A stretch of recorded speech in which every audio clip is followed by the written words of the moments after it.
కొండలంత వరములు గుప్పెడువాడు భక్త వరదాయుడై నిలిచాడు. గోవిందా గోవిందాయని ఆర్తిగా మొక్కిన వారికి ఆపద మొక్కులవాడై అభయముద్రతో ఉన్నాడు. శిరస్సు వంచి శ్రీనివాస అనగానే శ్రీమన్నారాయణుడి అవతారుడిగా కొలువై ఉన్నాడు. నైమిసారణ్యంలో దేదీప్యమానమై వెలుగొందుతున్న శ్రీ వెంకటేశ్వరుని కోవెలలో గర్భాలయం హరినామస్మరణంతో మారుమ్రోగుతోంది. ఆ అఖిలాండ కోటి బ్రహ్మాండ నాయకుడి దివ్య తేజస్సు కోటి సూర్య ప్రభాకాంతులేనుతోంది. పరమ పావన అరణ్య క్షేత్రాన వెంకటేశ్వరుని దర్శనం జన్మ జన్మల పుణ్యఫలం. ప్రధానాలయంలో భక్త రక్షణార్థమై శ్రీ వెంకటేశ్వర స్వామి వారు కొలువై ఉన్నారు.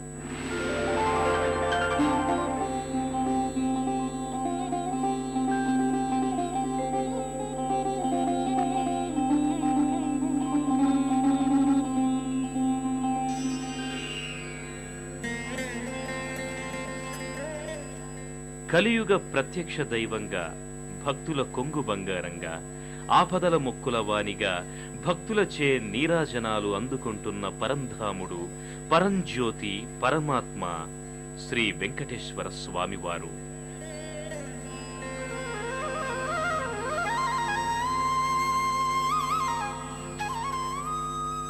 తిరుమలలో స్వయంభువుగా దివ్య అర్చావతారమూర్తిగా ఆవిర్భవించిన శ్రీ వెంకటేశ్వర స్వామి వారి కళ్యాణ గుణాలు అనంతాలు, అమేయాలు. శరణు నీవు నన్ను కరుణించు, ఈ కడన కడదిక్కు ఎవరున్నారికను. నీకే శరణు నీవు నన్ను కరుణించు, ఈ కడన కడదిక్కు. శ్రీవారి వైభవ ప్రాభవానికి వశ్యులైన కోట్లాది భక్తులు స్వామివారిని అనేక విధాలుగా సేవించి తరిస్తున్నారు.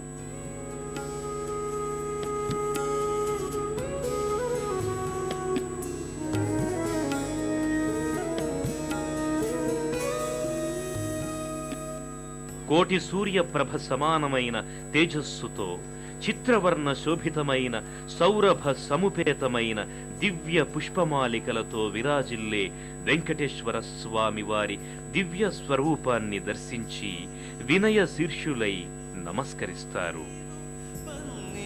లక్ష్మీ భూమి పతివి నీవు,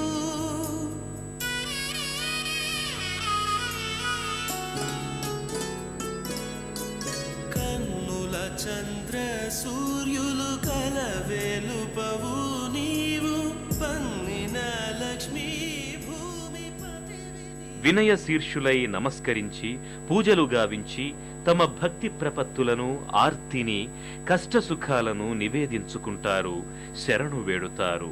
గోవింద గోవిందయని కొలువరే, గోవిందాయని కొలువరే, గోవింద గోవిందయని కొలువరే, గోవిందాయని కొలువరే, గోవింద గోవిందయని కొలువరే.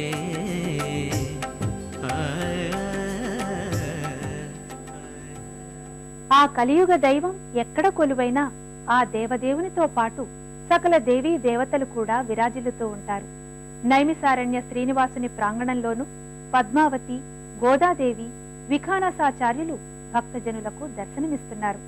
నైమిసారణ్య యాత్రికుల నీరాజనాలను అందుకుంటున్నారు.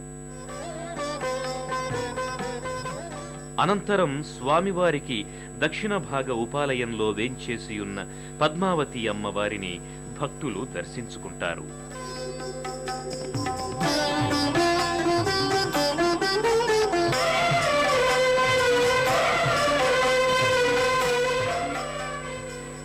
స్వామివారికి వామభాగంలో ఉన్న మరొక ఉపాలయంలో నిలచి ఉన్న శ్రీ విష్ణు చిత్త కులనందన కల్పవల్లి అయిన గోదాదేవిని భక్తులు సేవిస్తారు.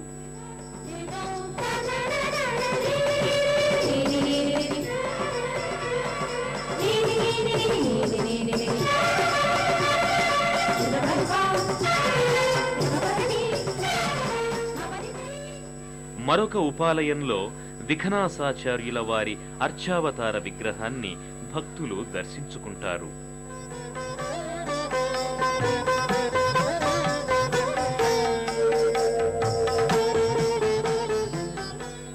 ఈనాడు భారతదేశంలో ప్రసిద్ధి పొందిన అధిక సంఖ్య గల దివ్య వైష్ణవ క్షేత్రాలలో విఘనసాచార్యుల వారు ఉపదేశించిన ఆగమ పద్ధతిలోనే పూజా విధానాలు జరుగుతుంటాయి.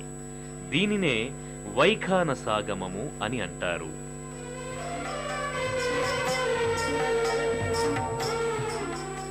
ఆలయాలలో పూజా కార్యక్రమాలు వైఖానస, పాంచరాత్రాగమాల ద్వారా జరుగుతాయి.